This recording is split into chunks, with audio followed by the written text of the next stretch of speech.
एक आंदोलन था, राजनीतिक आंदोलन, जो गांधी जी, तिलक, गोखले, नेहरू जी इनके नेतृत्व में चल रहा था, उसका महत्व है। तो एक क्रांतिकारी आंदोलन भी था, जो युगांधर और अनुशीलन समिति बंगाल से शुरू होती है, फिर चाहे वो उत्तर प्रदेश में चंद्रशेखर आज़ाद, राम प्रसाद बिस्मिल, अशफाक उल्ला खां या भगत सिंह, राजगुरु, सुखदेव, वहाँ तक, और फिर एक सशस्त्र आंदोलन जो सैन्य अभियान था, जो रासबिहारी बोस और सुभाष चंद्र बोस जी के द्वारा शुरू होता है। सबका योगदान था। एक में एकाधिकार का वर्चस्व मेरे विचार से उचित नहीं है। एक दो फैक्ट आपको बताना चाहता हूं, शायद मैं बहुत से लोगों को आपको ध्यान ना हो। जवाहरलाल नेहरू जी 15 अगस्त 1947 को प्रधानमंत्री नहीं बने थे। 2 सितंबर 1946 को कैबिनेट मिशन प्लान के तहत वो अंतरिम सरकार का नेतृत्व उन्होंने संभाला था। 2 सितंबर 1946 को क्यों? आप लोगों ने अगर पढ़ा हो तो भारत को आज़ादी देने का जो निर्णय लिया था अंग्रेजों ने, वो तो 30 जून 1948 डेट थी। फिर ये 11 महीने प्रीफोन कैसे हो गई, क्यों हो गई? उसको अगर समझना है तो आप ये समझिए कि उनका मैं नाम भूला हूं, उसमें ब्रिटिश सेना के कमांडर इन चीफ थे मिस्टर क्लाउड। उन्होंने 24 नवंबर 1945 को लेटर लिखा। वर्ल्ड वॉर खत्म हो चुका था, 25 लाख की फौज थी भारत की, जिसमें ब्रिटिश सैनिक सिर्फ 40,000 थे। उन्होंने लिखा कि सुभाष चंद्र बोस जी की आईएनए के द्वारा किए गए कार्य को ध्यान में रखते हुए अब भारतीय सैनिकों पर भरोसा करना बहुत मुश्किल है, इसलिए बहुत लंबे समय तक अब हमारे लिए चंद ब्रिटिश सैनिकों के द्वारा शासन करना मुश्किल नजर आता है। ठीक, यह है नवंबर 24, 1945।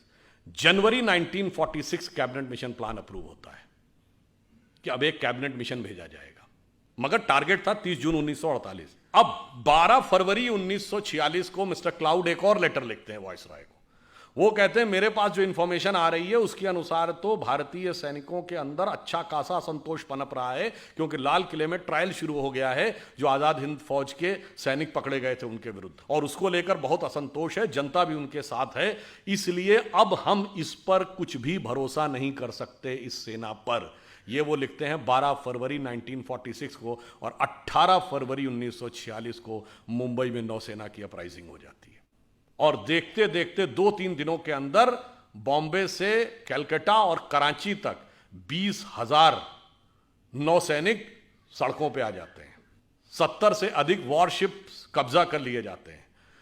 ब्रिटिश सैनिक, उस समय जो टेलीग्राम भेजा गया है उसमें यह तक बताया गया है कि जितने भी ब्रिटिश अधिकारी हैं भारत के भिन्न भिन्न कोनों में, वो कराची और मुंबई जितनी जल्दी हो सके वहां अपने परिवारों के साथ पहुंच लें, ताकि in case of any emergency वो एक इवैक्यूएशन प्लान की तरह रहे, ताकि वो अपने उनके परिवारों को वहां से निकाला जा सके। इस कदर भयभीत हो गए थे और ब्रिटिश कमांडर्स की बात कोई मानने को तैयार नहीं था। तब उन्होंने सरदार पटेल और नेहरू जी से और कांग्रेस के नेताओं से आग्रह किया कि आप उन नौसैनिकों को आश्वासन दीजिए, और उनके आश्वासन के बाद वो बात छुपी। उसके बाद तो यह तय हो गया कि अब जितनी जल्दी हो सके जान बचा के भागे। सबसे बड़ा कारण वो नौसेना की अपराइजिंग थी, इसीलिए 2 सितंबर 1946 को सरकार बना दी गई, और इसीलिए 30 जून 1948 तक रुकने की बजाय 15 अगस्त 1947 को कर दिया गया।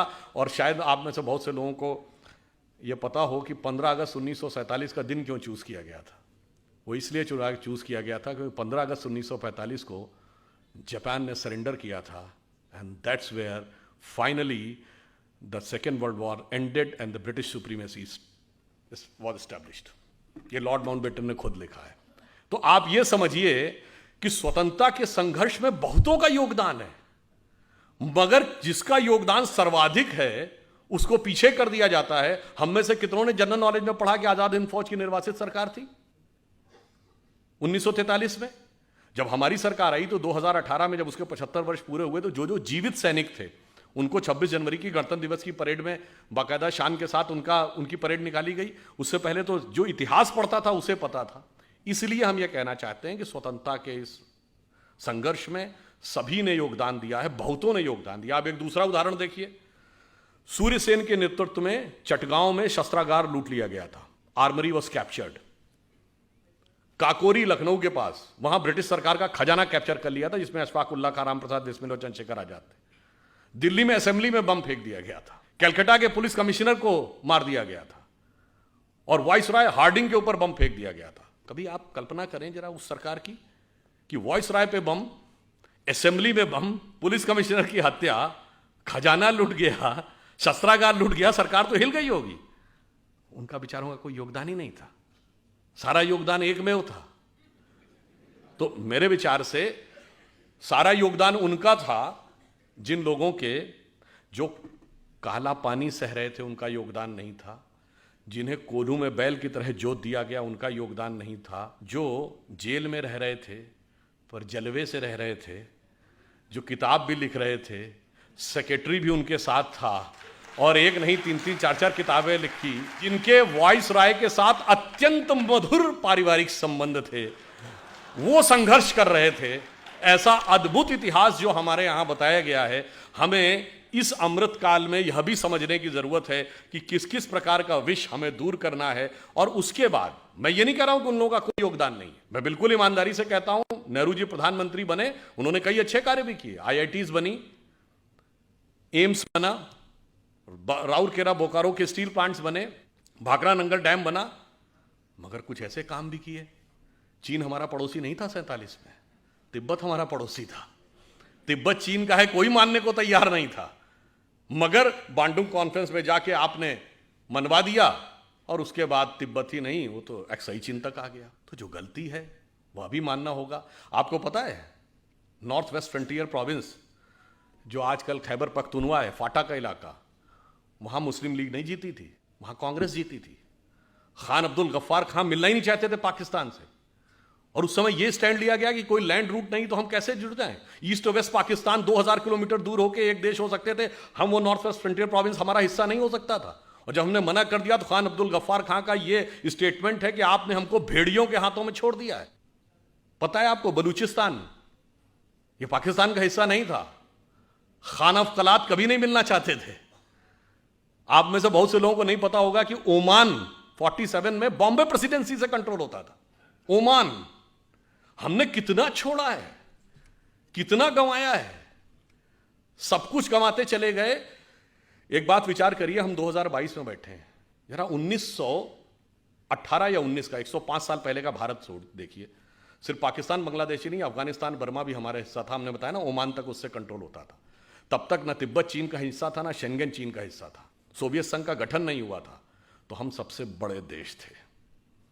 And entire China was Buddhist, considering Hindu and Buddhism as a one family religion, we were the biggest religion on earth and we were the biggest country on earth. और आज जो हालात हुए, अगर मजबूत सरकार नहीं रही तो 2047 तक जो हालात हैं, कश्मीर वैली में क्या होगा, क्वेश्चन मार्क।